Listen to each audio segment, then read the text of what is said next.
अस्सलाम वालेकुम जनाब। होपफुली आप सब लोग खैरियत से होंगे एंड होपफुली आवाज़ आ रही सही। ठीक है जी। तो कल हम लोगों ने जो बात की थी that was about chapter number 7।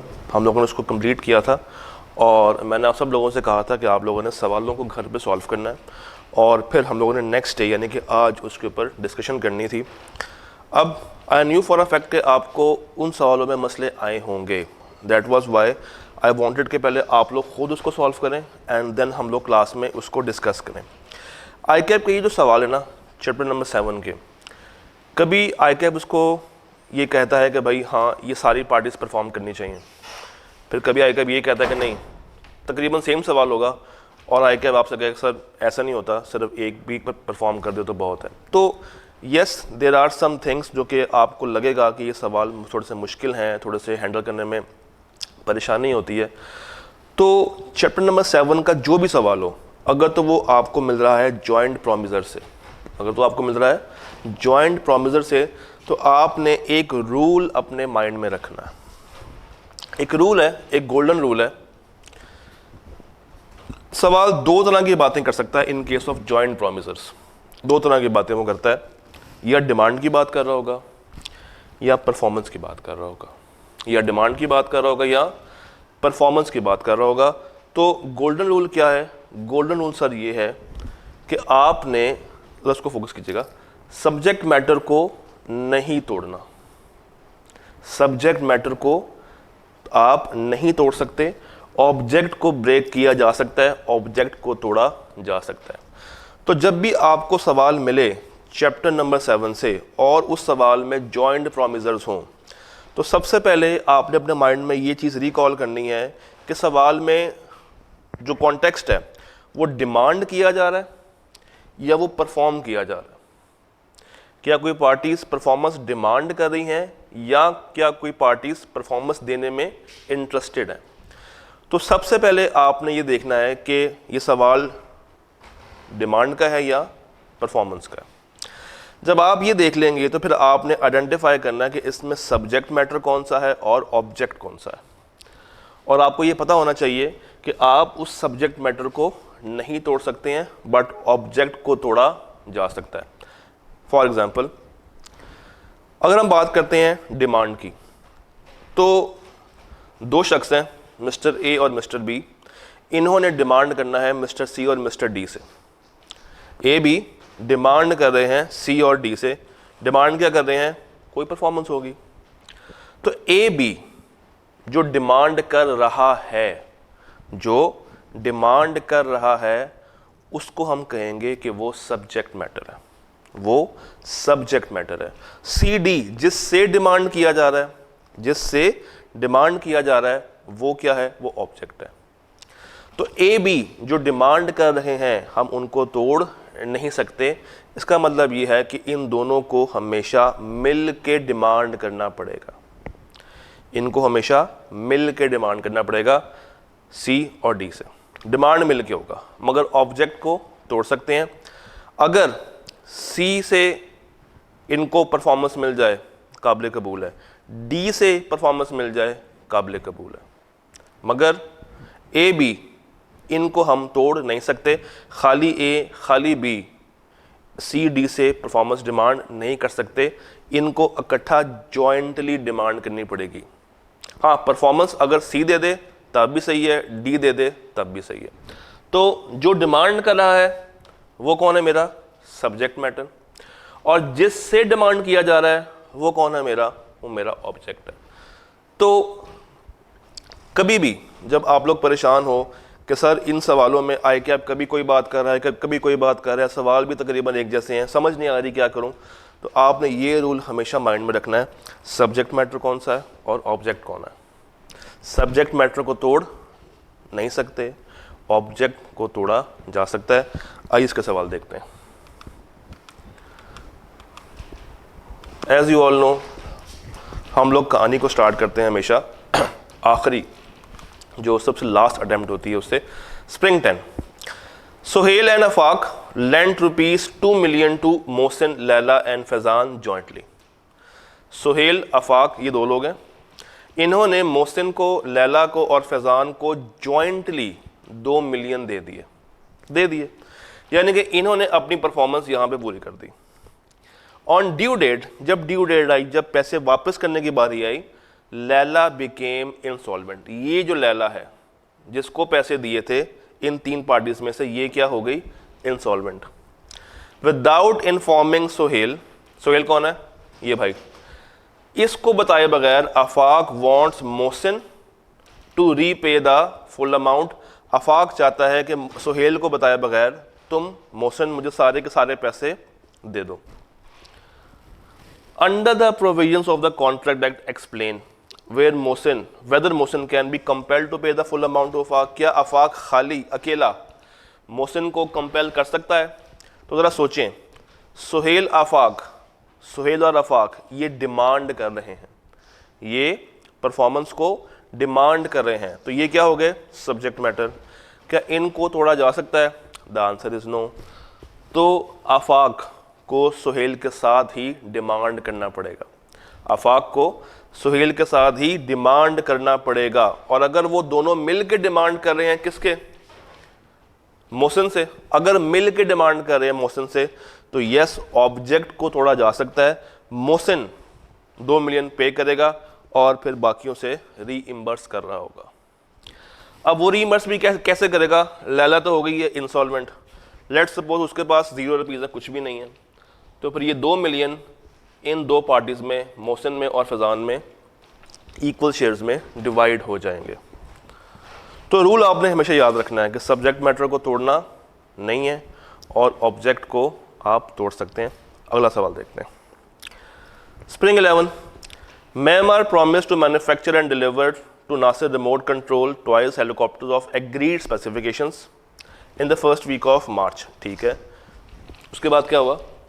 Nasir in turn promised to pay for them by second week। उसने कहा सर फर्स्ट वीक में हम आपको ट्वाइस प्रोवाइड कर देंगे और नेक्स्ट वीक में हम आपको उसके पैसे भी पे आउट कर देंगे। तो ट्वाइस डिलीवर नहीं हुए। पहली पार्टी जिसने पहले परफॉर्मेंस देनी थी उसने अपनी परफॉर्मेंस नहीं दी, उसने ट्वाइस डिलीवर नहीं किए। Should Nasir keep his promise and what remedy is available to him. क्या अब नासिर को अपना वादा बरकरार रखना चाहिए? भाई जब पहली पार्टी ही आपको सामान सप्लाई नहीं कर रही है तो दूसरी पार्टी उसको पैसे क्यों देगी? तो अगर पहली पार्टी ने ही डिफ़ॉल्ट कर दिया तो दूसरी पार्टी बन जाएगी एग्रीव्ड पार्टी। अब उसको अपनी परफॉर्मेंस देने की ज़रूरत नहीं है, अलबत्ता वो पहली पार्टी से डैमेजेस या कंपनसेशन क्लेम कर सकती है। तो ये खैर आसान सवाल था, इसमें कोई जॉइंट प्रॉमिसर वाली बात हमें नज़र नहीं आई। That was quite simple. उससे ऊपर क्या है? उससे ऊपर है क्रैमिंग। आपने बताना है टाइम एंड प्लेस वाली बात, जब वो स्पेसिफाइड ना हो, ऑर्डर ऑफ परफॉर्मेंस की बात करनी है। उसके बाद अगर रिलीज कर दे प्रॉमिसी को तो वो क्या बात है? तो ये 2 और 2 मार्क्स आप हासिल कर सकते हैं। 3 2 और 2 मार्क्स बहुत आसानी से, इसमें कोई मसला नहीं है अगर आपकी कॉन्सेप्ट्स क्लियर हैं और अगर आपने उसको सही से प्रेजेंट किया है तो। ऊपर चलते हैं स्प्रिंग 11 में। अब ये देखें ज़रा, स्प्रिंग 11 5A 5B और अब स्प्रिंग 11 का ही 3B। B borrowed 1 million from Hatir and Tahir jointly. B ने 1 मिलियन उधार लिया है हातिम से और ताहिर से जॉइंटली एंड प्रॉमिस किया कि वो रीपे कर देगा अमाउंट कब? 1 मार्च 2011 को। बिन्यामीन जो कि मिस्टर बी है उसने हातिम से और ताहिर से पैसे लिए हैं, कितने? 1 मिलियन, इस वादे के साथ कि मैं तुम्हारे पैसे वापस कर दूंगा 1 मार्च को। कॉन्ट्रैक्ट एक्ट 1872 के कानून के तनाजुर में आपने ये बात करनी है कि हु कैन क्लेम परफॉर्मेंस, कौन परफॉर्मेंस क्लेम कर सकता है, यानी कि ये पूछना चाह रहे हैं कि कौन डिमांड कर सकता है। भाई डिमांड कौन करेगा? Subject matter. वो कौन है? मिस्टर बिन्यामीन। ये तो एक ही शख्स है।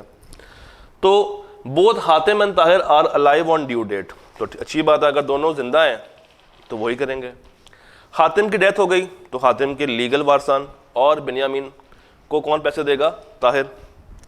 फिर both Hatim and Tahir dice तो दोनों के लीगल वारसान। तो ये सवाल शुरू हुआ था जॉइंट प्रॉमिसर से, मगर उसने डेवोल्यूशन वाली बात आपसे टेस्ट कर ली। तो इस स्लाइड के ऊपर जो सबसे टेक्निकल सवाल है वो आखिरी वाला है। ये आसान है, ये आसान है और ये तो निहायत ही आसान है। तो जो सवाल आपने प्रैक्टिस करना है दैट इज स्प्रिंग 10 का क्वेश्चन नंबर 3A, इसको नोट कर लें। हम आगे चलते हैं। यहां पे हमारे पास मजीद 4 सवाल आते हैं, देखते हैं सर। पहले आसान, spring 13 question number 4A, what do you understand by the term reciprocal promise. Discuss करें rules regarding that reciprocal performance. 3 number के लिए आपसे तीसरा पेज किताब का लिखने को कहा जा रहा है, तो आपने सबसे पहले बताना कि ये होते क्या हैं, इसकी डेफिनेशन, और उसके बाद जो हेडिंग्स हैं उसको थोड़ा थोड़ा सा आपने एक्सप्लेन कर देना है। 3 नंबरों के लिए आप सोच रहे होंगे कि सर ये तो मार्क्स कम हैं, ज़्यादा होने चाहिए थे, बट अब क्या करें, आईकेट में जो पूछा है आपने उसी को लिखना है।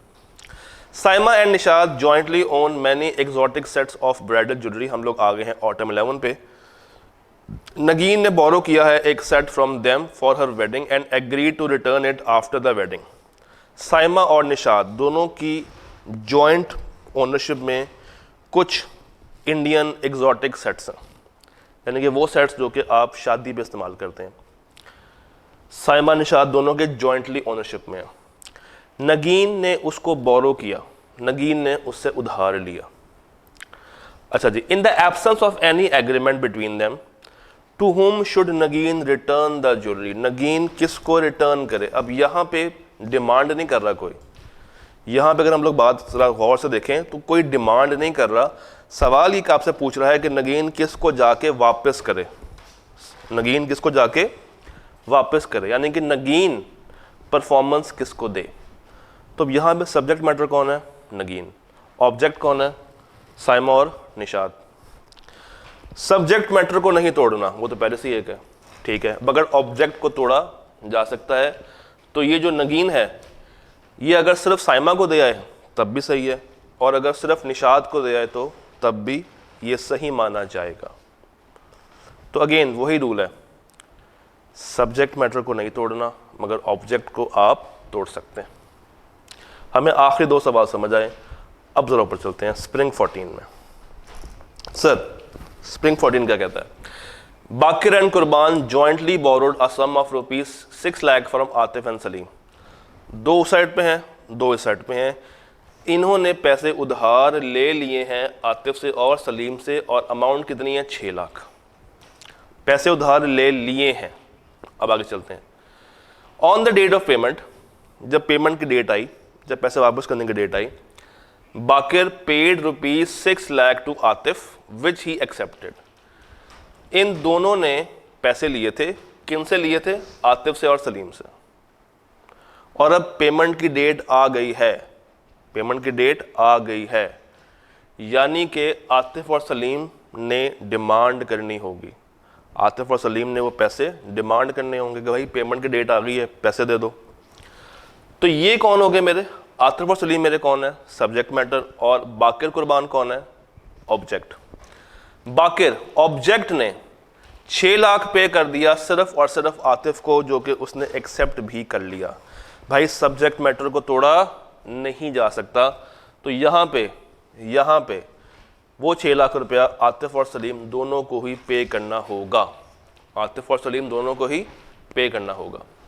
आर बाकिर एंड कुर्बान डिस्चार्ज्ड फ्रॉम द लायबिलिटी। अब सवाल थोड़ा सा ट्विस्ट हो गया कि क्या वो अपनी लायबिलिटी से डिस्चार्ज हो गए हैं। देखो, अगर तो हम ये अज्यूम करेंगे बाकिर और कुर्बान परफॉर्मेंस दे रहे हैं, तो मेरे लिए सब्जेक्ट मैटर कौन बन जाएगा, बाकिर और कुर्बान। और अगर मैं ये सवाल को अज्यूम करके चलूँ कि आतिफ और सलीम डिमांड कर रहे हैं, तो मेरे लिए सब्जेक्ट मैटर कौन है, आतिफ और सलीम। तो हमें सवाल में ये देखना है कि सवाल किस तरफ जा रहा है।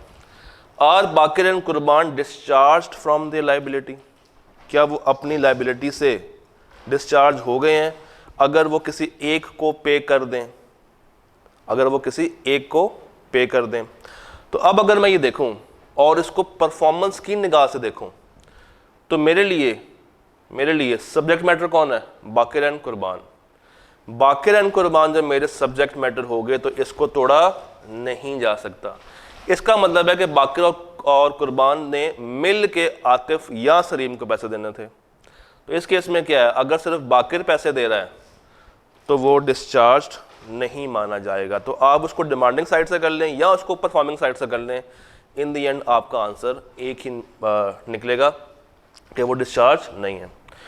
On due date Baqir and Qurban defaulted, दोनों ने डिफॉल्ट कर दिया। Salim without informing Atif filed a suit against Baqir and Qurban, Salim ने आतिफ को बताए बगैर केस फाइल कर दिया। सब्जेक्ट मैटर कौन बन गया, कौन डिमांड कर रहा है, सलीम और आतिफ। इनको तोड़ा नहीं जा सकता, तो ये अकेला शख्स केस नहीं कर पाएगा, दोनों को मिलकर केस करना पड़ेगा। तो अगेन ये सवाल इंपॉर्टेंट है, इसको नोट कर लें, ये आपने लिख के लाजमी कर लेना। हम लोग ऊपर चलते हैं स्प्रिंग 17 में। फ़हीम, सलीम एंड जमील, 3 लोग हैं, इन्होंने जॉइंटली बोरो किया है 50 million for a business project from a common friend कमाल। 3 लोगों ने मिल के पैसा लिया है एक बंदे से जो कि है mister Kamal. They jointly promise to repay the borrowed amount, उन्होंने कहा कि हम तुम्हारे पैसे मिल के वापस कर देंगे। अब आपने क्या बताना है, in the absence of any agreement, ठीक है, what would be rights and liabilities of joint promisors, also explain their rights and liabilities if Kamal releases from them. अगर कमाल जमील को रिलीज कर दे तो बाकी लोग रिलीज नहीं होंगे, और जो शख्स रिलीज हो रहा है वो सिर्फ उसकी नज़र में ही रिलीज माना जाएगा जो उसको रिलीज कर रहा है, बाकियों के लिए वो रिलीज नहीं होगा, बाकी बाद में उससे कंपनसेशन लाजमी ले रहे होंगे। तो 6 नंबर के लिए पहले उसने आपसे पूछा क्रैमिंग, और फिर वो आपसे पूछ रहा है रिलीज वाली बात। How the liability would devolve, अगर डेथ हो जाए किसी की या किसी या एक की या एक से ज़्यादा लोगों की, तो अगर डेथ हो जाए तो उस केस में हमें पता है कि उसके फिर लीगल वारसान को एंटर होना पड़ता है और वो चीज़ों को पे ऑफ कर रहे होते हैं। तो यहां से स्प्रिंग 14 शुड बी अटेम्प्टेड। हम आगे चलते हैं। Spring 19, briefly explain the 5 rules regarding the performance of reciprocal promise under the provision of the contract act 1872। Sir 5 number के लिए क्रैमिंग पूछ लिया आपसे, 5 नंबर के लिए आपसे सीधा सीधा क्रैमिंग पूछ लिया। उससे नीचे क्या है, Golden Foods agreed to supply 2500 cans to RGS, ठीक है। According to the agreement the date of delivery was 31 August. 31 अगस्त को सामान डिलीवर होना था, आई कैन से कि टाइम फिक्स हो गया। However on the due date GF refuse to supply the cans. जब ड्यू डेट आई तो गोल्डन फूड्स ने कैन सप्लाई करने से मना कर दी, उन्होंने कहा कि सर सॉरी हम सप्लाई नहीं कर रहे हैं। इसका मतलब है कि RGS बन गई मेरी एग्रीव्ड पार्टी और GF बन गई मेरी डिफॉल्टिंग पार्टी। सर अब आपने ये बताना है कि डिस्कस करें राइट्स ऑफ RGS अज्यूमिंग कि टाइम एसेंस है। तो अब अगर आपको वो टेबल याद है जो कि हम लोगों ने कल बनाया था, उसके मुताबिक आपने इसको आंसर कर देना है, ईजी है। What would be your answer if Golden Food supply the cans on 12 September. अगर वो 31 के बजाय 12 को ले आए तो क्या होगा, और RGS उसको एक्सेप्ट भी कर ले मगर उससे पहले उसने लॉस बर्दाश्त किया हो, तो वो सिर्फ उसी वक्त लॉस उससे ले सकती है जब at the time of acceptance उसको बता दे कि भाई मैं इस शर्त पे कबूल करूँगा जो तुम इसके साथ मुझे डैमेजेस या कंपनसेशन भी साथ दोगे। अगर वो नहीं है तो फिर मैं तुमसे कबूल नहीं कर रहा। तो वो पूरा टेबल आपने यहाँ पे रिप्रोड्यूस कर देना है 3 और 2 5 नंबरों के लिए। डन। तो that was easy. Mohsin and Jalil jointly borrowed sum of rupees 3 lakh from Muslim and Munaf. 2 लोग यहाँ पे हैं और 2 लोग यहाँ पे हैं। मोहसिन जलील एक तरफ हैं, मुस्लिम और मुनाफ एक तरफ हैं। On due date Mohsin and Jalil defaulted, ये दोनों शख्स डिफॉल्ट कर गए हैं in making the payment. Munaf without Muslim's knowledge filed a suit against Mohsin and Jalil. ये मुस्लिम और मुनाफ सब्जेक्ट मैटर है, ये परफॉर्मेंस डिमांड करने में इंटरेस्टेड हैं, तो दोनों को मिलके ही डिमांड करनी पड़ेगी, कोई सिंगल डिमांड नहीं कर सकता। तो ये सवाल हमने तकरीबन पहले भी देखा है, मोर और लेस ICAP ने उसको ही रिपीट किया। ST agree to supply building materials to KC, ये सवाल हम लोगों ने पहले भी देखा है मगर किसी और कॉन्टेक्स्ट में। सर ST ने एग्री किया है कि वो बिल्डिंग मटेरियल सप्लाई करेगा KC को on 10 September for the construction of a charitable hospital in district Malir However, on due date, ST failed to fulfill their obligations. अब बताएं क्या होगा? Assuming time essence है, यहाँ पे भी IK अपने आप से क्रैमिंग ही पूछी है। तो सर इस पेज में अगर आपने कोई सवाल करना है क्रैमिंग को छोड़ के, तो आप नीचे वाला सवाल अगर सॉल्व कर लेते हैं तो ऊपर वाला ऑटोमेटिकली कवर हो जाएगा। तो गोल्डन फूड वाला सवाल अगर आप लोग लिख के कर लें तो that would be sufficient enough. Sir आगे चलते हैं। Briefly explain 5 rules regarding performance of reciprocal. तो जहां पे उसने रटा पूछना है वो ये पूछने में बहुत ज़्यादा आपसे 5 नंबरों के लिए बार बार इंटरेस्टेड है। स्प्रिंग बाइस, ब्रोमीन ट्रेडर्स। अच्छा ये सवाल आप आंसर करेंगे चैप्टर नंबर 6 के साथ मिला के, तो अभी के लिए मैं इस सवाल को होल्ड कर रहा हूँ। आखिरी सवाल देखते हैं। इन नवंबर 2021 क्या हो रहा है? Farhan, Numan and Salman established a hotel in Swat for the day to day operations. उन्होंने जॉइंटली बोरो किया 6 लाख फ्रॉम दानिश 6 महीनों के लिए। Can Danish recover the loan from Numan on due date? Danish कौन है? सब्जेक्ट मैटर, वो तोड़ा नहीं जा सकता। और लोन किसने लिया है? एफ ने, एन ने और एस ने, ये 3 पार्टीज हैं, ये तोड़ी जा सकती हैं। तो क्या दानिश लोन रिकवर कर सकता है नुमान से? The answer is yes. और अगर वो कर ले तो वो बाकियों से रीइंबर्स लेगा। Can Danish recover the loan if Farhan, Numan and Salman die before the due date? Yes, अगर तीनों ही फौत हो जाएं तो तीनों के लीगल वारसान से वो क्लेम किया जाएगा। और याद रखने वाली बात यह है कि लीगल वारसान भी कहाँ तक लायबल होंगे? उस मरने वाले की प्रॉपर्टी तक। जितनी वैल्यू की प्रॉपर्टी होगी, अगर लोन की अमाउंट उससे ऊपर जा रही है तो ऊपर वाली अमाउंट के लीगल वारसान जो है वो लायबल नहीं माने जाते हैं। Can Farhan be held liable for loan if Danish release? अगर दानिश रिलीज कर दे किसी एक को तो क्या स्टिल वो लायबल होगा? दानिश के लिए लायबल नहीं होगा, मगर बाकी लोगों के लिए वो लायबल स्टिल है। और एक को रिलीज करने से बाकियों को हम रिलीज नहीं करते। So this was the chapter number 7 past papers. Hopefully ये वीडियो देखने से पहले, ये क्लास देखने से पहले आपने उसको खुद से सॉल्व किया होगा ताकि आप में वो बूस्ट आए। अगेन एक दफ़ा ये बोर्ड अगर हम दोबारा से दिखा दें बच्चों को कि ये गोल्डन रूल है। If this rule is clear, अगर आपको ये रूल क्लियर है तो इस चैप्टर के कोई भी सवाल करने में आपको मसला नहीं आएगी। डिमांड कौन कर रहा है, परफॉर्म कौन कर रहा है? जो डिमांड कर रहा है सब्जेक्ट मैटर वो है, उसको तोड़ना नहीं है। जिससे डिमांड किया जा रहा है वो ऑब्जेक्ट है, वो टूट सकता है। डन। तो by the end of this week हम लोग कॉन्ट्रैक्ट एक्ट चैप्टर 6 को छोड़ के बाकी सारा कवर कर चुके हैं। 6 हम लोग मंडे एंड ट्यूसडे पे कवर कर रहे होंगे इंशाल्लाह। एंड देन हम लोग इस फेज से बाहर आ जाएंगे और आप लोग मिड की तैयारी करेंगे जिसका सिलेबस होगा कंप्लीट कॉन्ट्रैक्ट एक्ट। वो कब होगा हम आपको दोबारा से क्लास के अंदर भी कल जब हम लोग दोबारा मिलेंगे इन्फॉर्म कर देंगे। तो that's it, a short lecture जिसमें हम लोगों ने यही बात करनी थी वो हम लोगों ने बात कर ली है। तो आपसे मिलते हैं क्लास में, तब तक के लिए अल्लाह हाफ़िज़।